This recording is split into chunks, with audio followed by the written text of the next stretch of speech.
Hi guys, it's Catwoman Kessous here to teach you a little bit about polynomial functions. This is the new unit that we're going to be starting, and I'm very excited to get started. This week's lesson is very different than the ones we've been doing. The reason it's different is because right now you have to take a lot of notes. What you're going to be posting in Google Classroom is just your notes. There is no work to do for the Delta Math. You're going to do Delta Math problems, but it's just vocab. It's easy. It's just choosing. It's not going to be hard problems like we've been doing. But you do have to take a lot of notes. So the first thing you want to write down is these three things: the stretch and shrink, vertical shift, and horizontal shift. So pause the video, write those three down. The way that I'm going to be talking about them is the word stretch I'm going to use so I don't write this whole thing out. VS will mean vertical shift, and HS will be horizontal shift. Stretch and shrink is the number in front. That's the A value, okay? The bigger the number is, if it's 2, 3, 4, 5, the graph gets skinnier and skinnier, more narrow. If that number is a fraction, it gets wider and wider and wider. A vertical shift is going to be the number at the end outside, and that moves the graph up or down. And a horizontal shift is going to be the number inside with the x, and that'll move the graph left and right. More of this on Wednesday.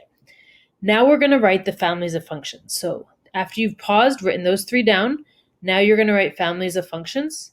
Okay. So the first one we have is linear. Linear looks like f of x equals x or y equals x, usually y equals mx plus b. The graph is a straight line, and you're going to write the transformation. So pause the video and write those things down. Then unpause it for the next one, which is going to be exponential functions. Exponential functions, the equation is y equals a to the x power, or like 2 to the x power, but the x is always in the exponent. The graph is a curve like that, and these are the transformations we're going to talk about later on. So pause the video and write this all down. Next up is quadratic functions. Quadratics, these are all ones we're familiar with so far, is y equals x squared, or f of x equals x squared. In standard form, it's ax squared plus bx plus c. The graph is a U-shaped, and these are the transformations. Pause the video, and write this all down.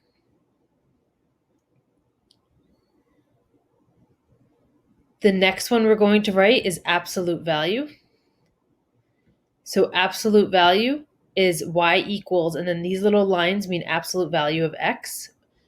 It's shaped like a V. So the graph is V-shaped, and this is the transformation. Right now, you're just writing these all down, and then we're going to talk about what they all mean. Pause the video, write down absolute value. The next one is a radical square root. The graph is kind of like this sideways parabola almost. So it goes up and then kind of flattens out as it goes across. It's y equals the square root of x, or radical x. And this is the transformation. Pause the video and write that down. And then the last one are polynomial functions. These are going to be the ones we're focusing on now. Those are when you have y equals x to the third or x to the fourth, or higher numbers of exponents. And those graphs have a whole bunch of bumps in them. Sometimes they're simple, they only have one bump. Sometimes they have multiple turns. These are called turns right here, okay? And it is smooth and continuous. That just means that there's no gaps in the graph. It just keeps going, whoosh, keeps going on and on and on forever.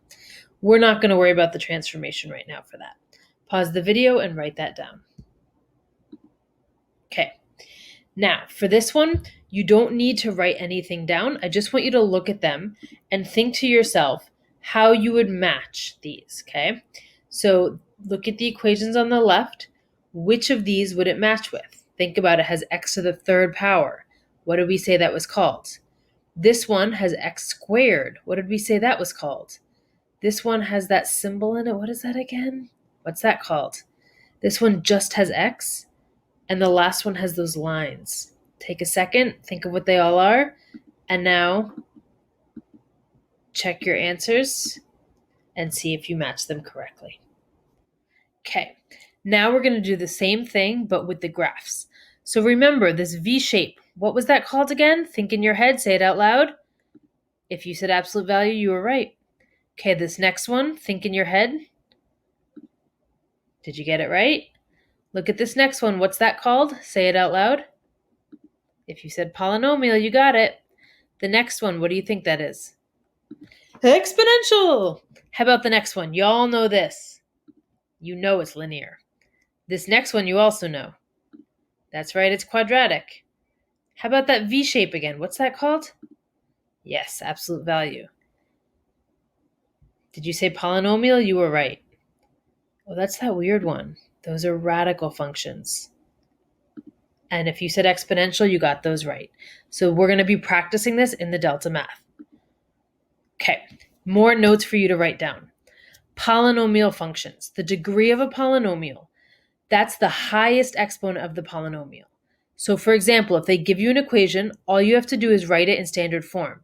That means that the one with the highest exponent goes first, the one with the middle exponent goes next, and then the lowest goes at the end. If there's something with no variable, that goes at the very end. Then the degree of the polynomial would be 4 because that's the highest exponent. Pause and write that all down. Leading coefficient, the number in front of the variable with the highest exponent. So again, you write it in standard form. The coefficient is only the number in front, so we're looking at this first term right here, and the leading coefficient is 7 because it's just the number in front. Pause it, write that all down. The leading term is the entire term, so it's like the leading coefficient, but it's the whole term. So again, you write it in standard form, meaning you put it in the right order, but instead of it just being the 7, it's going to be the entire term, meaning it's the number with the variable and the exponent. Pause and write this all down. The y-intercept, that's where the graph crosses the y-axis. We know that. The y-intercept is the constant term with no variable. So again, we write it in standard form, and the constant is here at the end. It has no x with it. That's always your y-intercept. Lastly, roots. We've learned about roots all year. Remember that they're also called zeros, x-intercepts, or solutions. So write this down because you may hear it and use any of those words, and it just is where the graph touches the x-axis. That's all it is. So in this case, it would be at around 1.3, 2.9, negative 1.3, those numbers, and negative, almost negative 4. Okay, some more vocab. You're going to write this all down so you can pause it, copy it down, and then listen to me talk. So there's a thing called relative extrema. These are the extremes of the graph. So if you have a maximum like this, but it may not be the highest point of the graph ever, it's just the highest in this area, we call that a relative maxima. Here, this is a relative minimum or minima because it's the lowest in that area. Increasing, we always look at a graph from left to right. So as I go along this graph, okay, from left to right,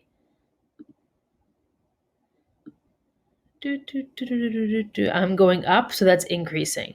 Then right at this point, that's when I start decreasing because now it's going down. Okay. Then right at this point, it starts to increase again.